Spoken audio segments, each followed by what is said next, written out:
These days, we have quite a few options when it comes to choosing on what heat press you want to buy. Now, I'm going to cover many different types of heat presses and the many different uses of them to help you decide which one to buy. My name is Kelly, and let's get clacking. One of the things that you need to consider when you're actually wanting to buy a heat press is the size. So heat presses do generally come in a few different sizes. I know they have smaller heat presses like a 9x12 or a letter size heat press, somewhere around there. And then they also have your bigger ones like a 12x12. And then the ones that I have behind me are around 13x13 inches, so 38 centimeters by 38. And then you, of course, get much larger ones than that as well.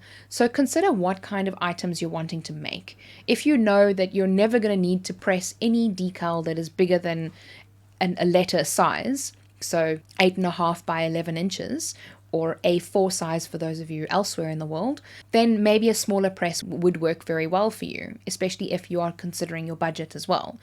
Many people tend to buy one of those heat presses and then realize the limitations of it and then end up going for a bigger press like the heat press that I have behind me, purely because you have a bigger space, which means you can press more things at a time, or you can press bigger things onto t-shirts. So if you are aiming to go for a smaller press, consider very strongly what size items you want to make before actually going for the smaller presses. Price is, of course, a very big concern for lots of people when it comes to buying a heat press.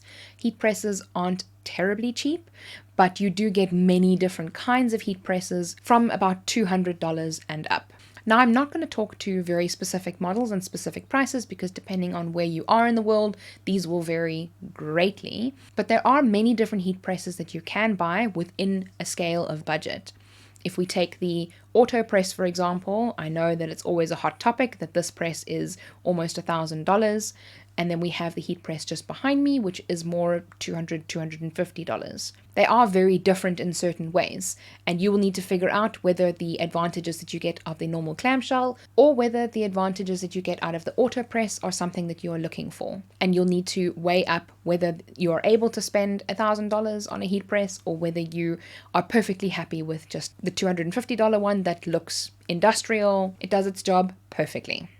Of course, now I've just touched on a few different types of the heat presses, and I want to delve a little bit more into depth on that.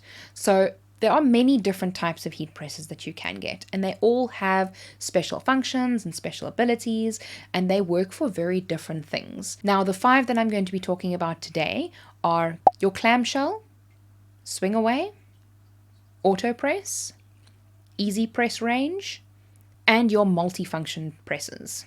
When deciding on the type of heat press you want, you have to mostly think about what you want to do with the heat press, because most of these heat presses are designed with mostly a specific function in mind. And as an example, if you had to buy a clamshell heat press, you wouldn't really be able to do very thick things easily because of the nature of the heat press.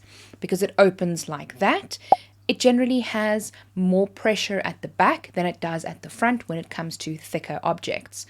So if you wanted to do a lot of wood boards or you wanted to press HTV onto much thicker things, then maybe a swing away press would be the kind of press that you would want to buy. Because with that press, it comes down flat on top of whatever it is that you're pressing.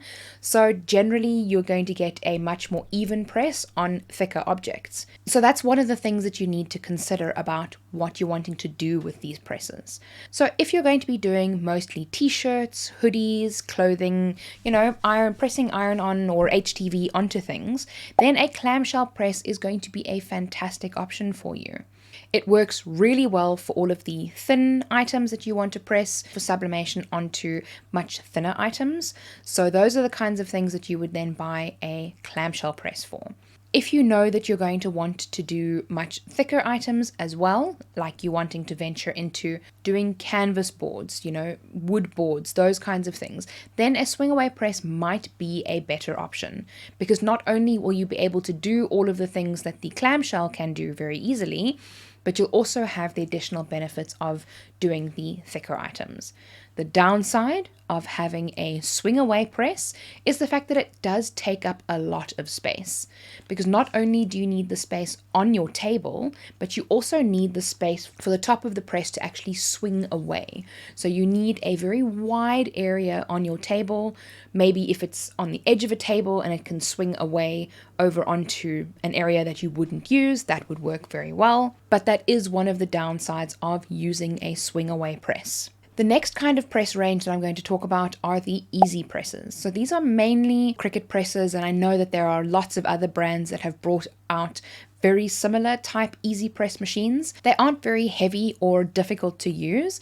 So if you are not able to have space for the very big presses because they are very heavy and they take up a lot of space, then this is a fantastic range for you to work with as well. You can easily pack them away into a cupboard once they've cooled down. They store away very nicely, and they come with their own base, so you don't have to worry about them melting your table or anything like that, as long as you don't put anything underneath the base. They're also relatively inexpensive, very similar to the clamshell and the swing away press. They kind of fall roughly within the same price range, although with the easy presses you do get smaller ones like this little mini one off to the side here, which is a tiny little baby, and that works really well for very small and awkward items. So if you're doing something like putting HTV onto a hat, that would work quite well. There is a specific hat press as well. I've done some wedding shoes for somebody where she wanted just the initials on the back of her shoes, and it worked perfectly for that. So things that you don't have to have a massive press for. If you're not going to be doing very big garments, then the smaller ones will work for you as well. So the Easy Press range comes in a very wide variety of sizes, from the tiny little one to a 12 by 10 inch. Some companies have probably even made bigger ones, but I find them very useful for those of us that don't have a business necessarily doing t-shirts, because the downside of these presses is that you can't always guarantee that you're going to get the correct pressure that you need. When it comes to adhering HTV onto a t-shirt or onto a garment, you need to make sure that you have a very high pressure so that the iron-on or HTV sticks to the t-shirt and doesn't come off after a few washes. With the Easy Press range, because they're lighter and because you don't have a way of regulating the pressure easily, it is a little bit more difficult to make sure that you are getting the correct pressure for these presses. So think about it before you buy one of these easy presses. It's a nice accentuate onto a business, but if making t-shirts and hoodies and things like that isn't your bread and butter, then it could be a fantastic option for you. It's also a fantastic option when it comes to taking them with you somewhere. So if you have to go to a friend's house, or if you have to go to a fair or a craft market or something like that, and you want to be able to do custom work for people on the spot, then it's a fantastic option because they're easy to pack away, they're easy to carry, they're great to take with you. So again, it's a nice thing to have as an add-on or an accentuate onto your craft supplies, but not necessarily always as the main item that you would want to have. Unless you are really good at getting the pressure right, then I'm so happy for you. The next one that we're going to talk about is the auto press. Now, this is the Cricut auto press that Cricut have generously lent me to play around with a little bit. And I know that a couple of other brands have come out with auto presses as well. Now, of course, we're not going to get into the whole debate of whether you should buy an auto press or not, but the auto press is a fantastic option for those that may have disabilities. The auto press is a press that you can easily close with one finger, and once the timer has been reached, it opens up automatically, hence the name auto press. It does also have the functionality of both a clamshell and a swing away, in the sense that the top comes down straight over it. Once it reaches a certain point, it actually comes down perfectly parallel to whatever it is that you're pressing.